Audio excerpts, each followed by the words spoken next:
आकाशवाणी देहरादून से प्रस्तुत हैं प्रादेशिक समाचार। पहले मुख्य समाचार। प्रदेश में सभी सरकारी महाविद्यालयों, विश्वविद्यालयों और उनके परिसरों में सोलर पैनल लगाए जाएंगे। सर्वोच्च न्यायालय अपनी 75वीं वर्षगांठ के उपलक्ष्य में आज से विशेष लोक अदालत सप्ताह आयोजित कर रहा है।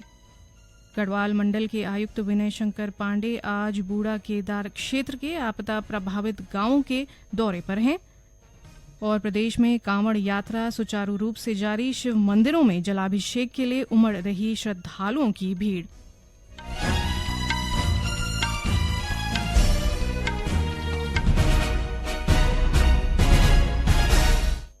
नमस्कार, दोपहर समाचारों के साथ मैं व्याख्या चंदोला और अब समाचार विस्तार से। प्रदेश में ग्रीन कैंपस की अवधारणा को साकार करने के लिए सभी सरकारी महाविद्यालयों, विश्वविद्यालयों और उनके परिसरों में सोलर पैनल लगाए जाएंगे। शिक्षण संस्थानों को इको फ्रेंडली बनाने पर जोर देते हुए उच्च शिक्षा मंत्री डॉक्टर धन सिंह रावत ने कहा कि इससे बिजली पर आने वाले खर्च को कम कर उसका सदुपयोग अध्ययन संबंधित कार्यों और छात्र हित में किया जाएगा।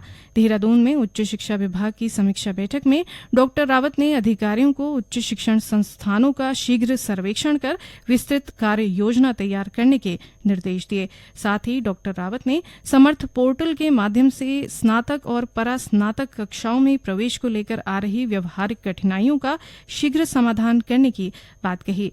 उन्होंने कहा कि छात्रों की पढ़ाई में कोई दिक्कत न आए, इसके लिए महाविद्यालयों में अतिरिक्त कक्षाएं संचालित की जाएंगी। उन्होंने उच्च शिक्षा में गुणवत्तापरक शिक्षा को बढ़ावा देने के लिए सभी सरकारी विश्वविद्यालयों और महाविद्यालयों को नैक और NIRF रैंकिंग के लिए अनिवार्य रूप से आवेदन करने के निर्देश दिए। उन्होंने कहा कि राज्य के सभी शिक्षण संस्थानों का राष्ट्रीय स्तर की रैंकिंग में भाग लेना जरूरी है ताकि शिक्षा की गुणवत्ता को और बेहतर बनाया जा सके। सर्वोच्च न्यायालय अपनी 75वीं वर्षगांठ के उपलक्ष्य में आज से विशेष लोक अदालत सप्ताह आयोजित कर रहा है। आकाशवाणी समाचार से बातचीत में न्यायमूर्ति KV विश्वनाथन ने बताया कि इस पहल का उद्देश्य न्यायालय के समक्ष लंबित पड़े मामलों को निपटाना है। उन्होंने लोगों से लोक अदालत या जन अदालत का लाभ उठाने की अपील की। न्यायमूर्ति विश्वनाथन ने कहा कि ये पहल विवादों को स्वेच्छा और परस्पर सहमति से निपटाने का अवसर है। उन्होंने कहा कि लोक अदालतें न्याय पाने का एक कुशल और सुलभ साधन है। प्रधानमंत्री नरेंद्र मोदी ने केंद्र सरकार की योजनाओं की पहुंच बढ़ाने के लिए भाजपा शासित राज्यों के मुख्यमंत्रियों और उप मुख्यमंत्रियों के साथ चर्चा की। श्री मोदी ने सभी को अपने अपने राज्यों में शासन व्यवस्था को और बेहतर बनाने के लिए कई सुझाव दिए और कल्याणकारी योजनाओं के बेहतर वितरण के लिए संदेश देने पर बल दिया। ये बात श्री मोदी ने कल नई दिल्ली में भाजपा मुख्यमंत्री परिषद की 2 दिवसीय बैठक में कही। इस बैठक का उद्देश्य शासन और कल्याणकारी पहलों की समीक्षा करना था। प्रधानमंत्री ने विकास कार्यक्रमों और अन्य प्रयासों में जन भागीदारी पर अधिक जोर देकर देश की अर्थव्यवस्था को $5 ट्रिलियन तक ले जाने के प्रयास करने को भी कहा। आज अंतर्राष्ट्रीय बाघ दिवस है। इस दिन को मनाने का मुख्य उद्देश्य बाघों के प्राकृतिक आवासों की रक्षा के लिए एक वैश्विक प्रणाली को बढ़ावा देना और बाघ संरक्षण के बारे में जागरूकता बढ़ाना है। विश्व वन्य जीव कोष के अनुसार भारत में बाघों की आबादी वर्तमान में स्थिर है और बढ़ रही है। भारत में वर्ष 1973 में प्रोजेक्ट टाइगर द्वारा बाघ अभयारण्य स्थापित किए गए थे। इनका प्रबंधन राष्ट्रीय बाघ संरक्षण प्राधिकरण द्वारा किया जाता है। विश्व के 80% बाघ भारत में मौजूद हैं। प्रदेश के राजाजी और जिम कॉर्बेट राष्ट्रीय उद्यान में भी बड़ी संख्या में बाघ पाए जाते हैं। वन मंत्री सुबोध उनियाल ने विश्व बाघ दिवस पर बाघों के संरक्षण और संवर्धन का संकल्प लेने की बात कही। उन्होंने कहा कि अन्य प्रदेशों की अपेक्षा उत्तराखंड में बाघों की संख्या लगातार बढ़ रही है और सरकार प्रोजेक्ट टाइगर के तहत बाघों के संरक्षण को लेकर विशेष कार्य कर रही है।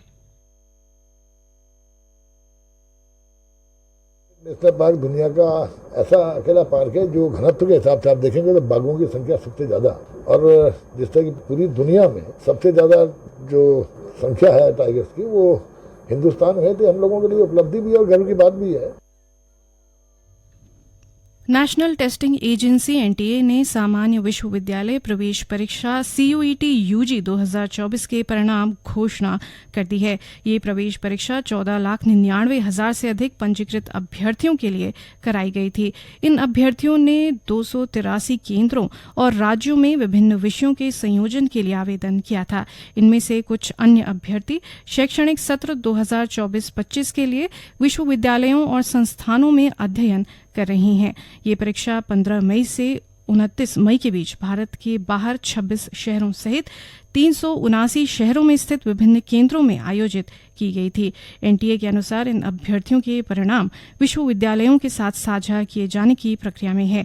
अभ्यर्थियों को और जानकारी के लिए संबंधित विश्वविद्यालयों और संस्थानों के संपर्क में रहने को कहा गया है। समाचार आकाशवाणी के देहरादून केंद्र से प्रसारित किए जा रहे हैं। ताजा समाचार के लिए आप हमारे सोशल मीडिया X व Facebook page Akashvani news Uttarakhand को फॉलो कर सकते हैं। साथ ही ये समाचार हमारे YouTube channel Akashvani news Uttarakhand पर भी उपलब्ध हैं। गढ़वाल मंडल के आयुक्त विनय शंकर पांडे आज टिहरी जिले के बूढ़ा केदार क्षेत्र के आपदा प्रभावित गांवों के दौरे पर हैं। इस दौरान वे आपदा प्रभावित लोगों से मुलाकात करेंगे। इस बीच राज्य सरकार ने टिहरी जिले के तोली गांव में भूस्खलन के मलबे में दबे मृतकों के परिजनों को 4-4 लाख रुपए के चेक सौंपे। आपदा प्रभावित क्षेत्रों के निरीक्षण के दौरान जिले के प्रभारी मंत्री प्रेमचंद अग्रवाल ने जिलाधिकारी मयूर दीक्षित को तीनों गांव का सर्वे कर जल्द रिपोर्ट शासन को सौंपने के निर्देश दिए हैं। डॉक्टर अग्रवाल ने कहा कि तीनों गांव का सर्वे कर पुनर्वास की संस्तुति की जाएगी।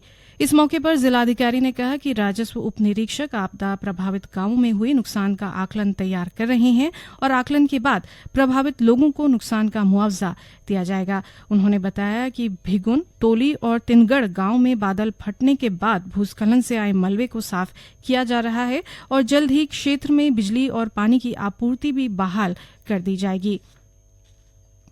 प्रदेश में कांवड़ यात्रा सुचारू रूप से जारी है। हरिद्वार और गंगोत्री में अलग अलग राज्यों से बड़ी संख्या में कांवड़ियों के पहुंचने का सिलसिला जारी है। अब तक लाखों की संख्या में कांवड़िए गंगाजल लेकर अपने गंतव्यों के लिए रवाना हो चुके हैं। इस दौरान शिव भक्त कांवड़िए सैकड़ों किलोमीटर की पैदल यात्रा कर गंगाजल ले जाकर भगवान शिव का अभिषेक कर रही हैं। कांवड़ियों की सुरक्षा के पूरे यात्रा मार्ग पर विशेष प्रबंध किए गए हैं। साथ ही कांवड़ यात्रा के लिए यात्रा मार्ग चिन्हित किए गए हैं ताकि जाम की स्थिति न बने और शहर वासियों को आवागमन में कोई परेशानियों का सामना न करना पड़े। साथ ही कांवड़ियों के लिए यात्रा मार्ग पर विश्राम, पानी, खाने और शौचालय जैसी अन्य मूलभूत व्यवस्थाओं की गई हैं। वहीं हरिद्वार के हर की पैड़ी को कांवड़ मेला क्षेत्र घोषित किया गया है। मेले में जिला प्रशासन ने पर्याप्त पुलिस बल तैनात किया है। आज सावन मास का दूसरा सोमवार है। श्रावण मास में शिव का जलाभिषेक, दुग्धाभिषेक और रुद्राभिषेक का विशेष महत्व है। प्रदेश भर के मंदिरों में सुबह से शिव पूजन के लिए श्रद्धालुओं की भीड़ जुटी हुई है। 12 ज्योतिर्लिंग भगवान केदारनाथ में आज ब्रह्म मुहूर्त में कपाट खुलने के साथ ही विशेष श्रृंगार के बाद विभिन्न अभिषेकों से पूजन किया गया। द्वितीय सोमवार पर बाबा केदारनाथ के दर्शन और पूजन के लिए सुबह से ही यात्रियों की लाइन लगनी शुरू हो गई थी। पौड़ी जिले में स्थित नीलकंठ, ताड़केश्वर, क्यूं कालेश्वर, कमलेश्वर, चमोली जिले के गोपीनाथ, टिहरी जिले के ओणेश्वर महादेव, रुद्रप्रयाग जिले में स्थित कोटेश्वर महादेव, उत्तरकाशी स्थित विश्वनाथ मंदिर समेत अन्य मंदिरों में श्रद्धालुओं की भीड़ जुटी हुई है। बागेश्वर जिला मुख्यालय में स्थित पौराणिक बागनाथ मंदिर में श्रावण द्वितीय सोमवार पर विशेष पूजा अर्चन किया जा रहा है। श्रद्धालु सुबह से लाइन में खड़े होकर जलाभिषेक व पूजन के लिए अपनी बारी का इंतजार कर रहे हैं। सुरक्षा की दृष्टि से मंदिरों में सुरक्षा के विशेष प्रबंध किए गए हैं। राजधानी देहरादून में आज मौसम साफ बना हुआ है, जबकि राज्य में कहीं कहीं बादल छाए हुए हैं।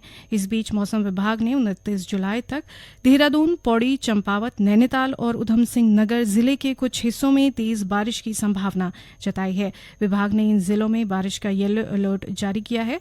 इसके अलावा अन्य जिलों में भी तेज बारिश के आसार हैं।